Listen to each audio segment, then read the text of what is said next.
ఇప్పుడు మీరు ప్రజలకు ఏం చెప్తారు? ఇప్పుడు నేటి తన కుర్రాళ్ళు 20 రాకుండా వాళ్ళ పొట్టలు వచ్చేస్తున్నాయి, ఒళ్ళు వచ్చేస్తున్నాయి, వాళ్ళ లైఫ్ స్టైల్ కూడా ఏదో 9 లేకటం 10 లేకటం, దానికి మనం ఎలా లైఫ్ స్టైల్ ముందు మార్చుకోవాలండి. సాధ్యమైనంత వరకు 10 లోపల పడుకోవటం నేర్చుకోవాలి. ఇవాళ యూత్ అంతా కూడా 2 దాకా 3 దాకా కాలక్షేపం చేసి అప్పుడు పడుకొని 8 9 నిద్ర లేవటం అనేది కరెక్ట్ పద్ధతి కాదు. అది అంటే జాబ్ ఇప్పుడు అమెరికా కంపెనీలో జాబ్ చేసేవాళ్ళు ఉంటారు ఇక్కడ, మరి వాళ్ళ టైం ప్రకారం ఈవినింగ్ 3 నుంచో 4 నుంచో మొదలుపెట్టి రాత్రి 10 దాకా వర్క్ చేస్తారు. వాళ్ళకి తప్పదు, 10 12 వర్క్ చేస్తారు. అదర్వైజ్ కొన్ని డ్యూటీస్ ఫ్యాక్టరీస్లో చేసేవాళ్ళకి కానీ వీళ్ళకి కానీ ట్రిప్ అయ్యి ఉంటాయి, టైమింగ్స్ 3 షిఫ్ట్లు లాగా ఉంటాయి. ఎవరు షిఫ్ట్ లాగా చేసేప్పుడు దానికి అలవాటు పడాలి, ఇది తప్పదు. బట్ ఇన్ జనరల్గా పిల్లలు కానీ యూత్ కానీ అలాగే పెద్దవాళ్ళు కానీ టైం మెయింటైన్ చేయాలి. తర్వాత ఇంకోటి, మనం రైల్లో ప్రయాణం చేసేప్పుడు ఇప్పుడు పెడతారో లేదు తెలియదు, లెస్ లగేజ్ మోర్ కంఫర్ట్ అని. అవునండి, లగేజ్ ఎంత తక్కువ తీసుకెళ్తే కంఫర్ట్గా ప్రయాణం చేయొచ్చు. మనకు కూడా అంతే. మన కడుపులో మనం తినే ఫుడ్ అనేది హాఫే తినాలి, హాఫ్ స్టమక్కే తినాలి. ఇక ఆకలి కడుపు నిండేదాకా తింటాం అన్నారు పాత రోజు, అవి పోయినాయి.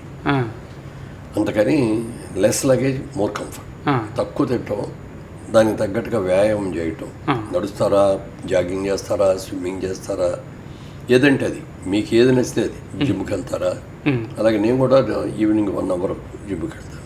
ఈవినింగ్ వెళ్తారు sir? Evening between 4:30 to 5:30. Trainer వస్తాడు, అతని దీంట్లో జిమ్ చేస్తాడు.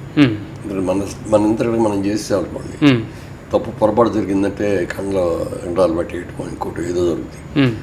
ట్రైనర్ ఉంటాడు పక్కన, ఆయన ఏమేమి చెప్తే ఏదో చేస్తాం. తర్వాత రెండోదండి ఆరోగ్యం, ఆర్థికం. మీ దగ్గర అది కూడా ఉంది సార్. ఆర్థికంగా కూడా ఎలా ఉండాలి అని చెప్తారు. మీ చెప్పే సూత్రాలతో 2 తెలుగు రాష్ట్రాల్లో ఎంతోమంది యువత వృధా వ్యయాన్ని అరికట్టుకుని ఒక చక్కో మొక్క కొనుక్కున్నారు. ఆ ఉదాహరణలో నేను ఒకటి సార్. ఈ వేదిక సాక్షిగా, ఈ ఇంటర్వ్యూ సాక్షిగా నేను ఒకడినండి.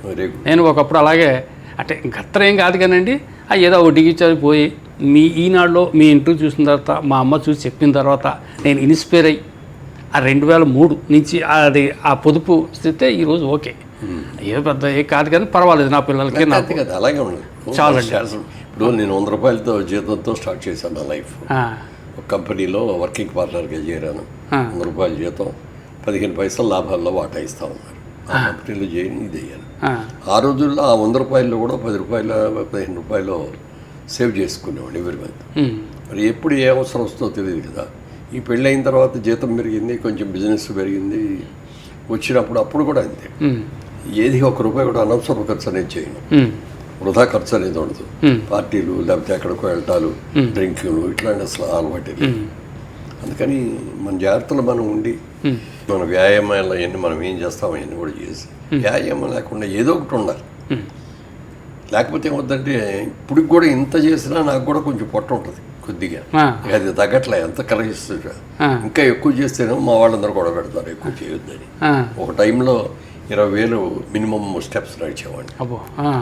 20,000 నడుస్తుంటే బాబు చెప్పినా వినలేదు. నేను డాక్టర్ గారి దగ్గర తీసుకెళ్ళి డాక్టర్ సోమరాజు గారిని, ఆయనతో టెస్ట్లు అవన్నీ చేయించాను. ఆయన ఒక మాట అన్నాడు, మీకంటే నాకంటే ఆయన హెల్తీగా ఉన్నాడు అన్నారు. కానీ అప్పుడే చెప్పాడు ఆయన, అంత నడవక్కర్లేదండి, మీరు 20,000 10,000 నడవండి చాలు పర్ డే. 10,000 ఇస్తే సరిపోద్ది. 10,000 మీరు నడిచేదంతా కూడా మీ మోకాళ్ళకో దేనికో ఇబ్బంది పెట్టి తప్ప దాని మూలంగా వచ్చే ఫలితం పెద్దగా ఉండదు. సరే 20 నుంచి 15 వచ్చాను, ఈ 15 కంటే తగ్గలేకపోతాను. అలవాటు అయిపోయిందండి. అలవాటు అయిపోయింది. కొంత తగ్గితే మళ్ళీ కొంచెం పొట్ట పెరగటం ఇట్లాంటివి జరుగుతుంది.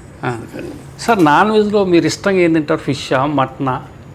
అలా ఏంది, ఫిష్, చికెను, మటను అన్నీ తీసుకుంటాం. అంటే గోదావరి జిల్లా వాళ్ళకి గోదావరి జిల్లాలో మా ఊళ్ళు కూడా చేప అంటే చేప అంటే ఇష్టం, పిట్ట మాంసాలు ఉంటాయి, తర్వాత ఫ్రాన్స్ ఉంటాయి. అప్పుడు పులస సీజన్ ఒకటి స్టార్ట్ అవుతుంది. పులస సీజన్ ఏదంటారు, పుస్తులు అమ్మినా పులుసు తినాలండి, పుస్తులు అమ్మైనా పులుసు తినాలి, అమ్మైనా పులుసు తినాలి.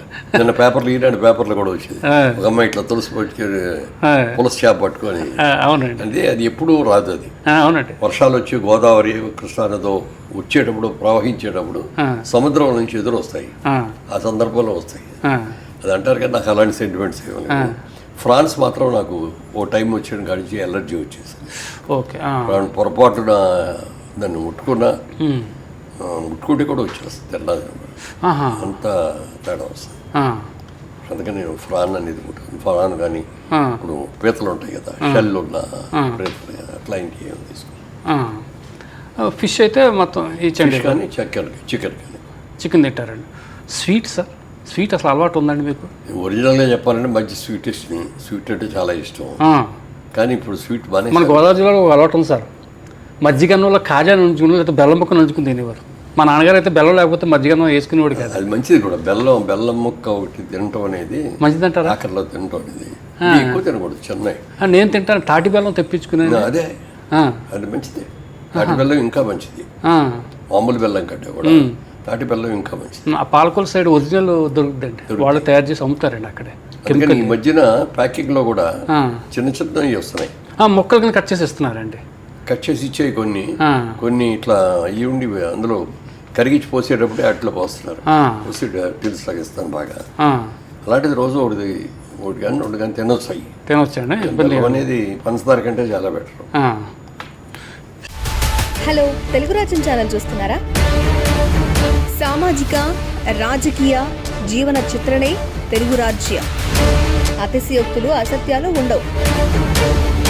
రాజకీయ కోణం కాదు, ప్రజా కోణమే కొలబద్ద. తెలుగు రాజ్యం వీక్షణ మీ ఉత్తమ అభిరుచికి నిదర్శనం.